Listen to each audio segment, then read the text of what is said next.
বসে তুমি করছো কি পড়ালেখা, দিন শেষে পরীক্ষার হলে হবে দেখা।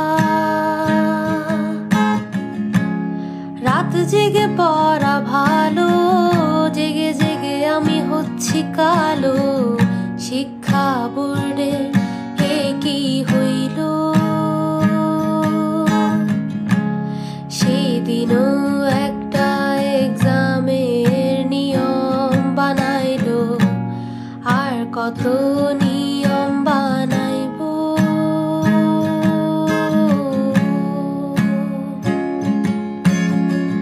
পরীক্ষার হলে কেউ কেঁদো না, প্রশ্নগুলো রেখো অজানা, ইশারা থেকে খুঁজে নিও প্রশ্নের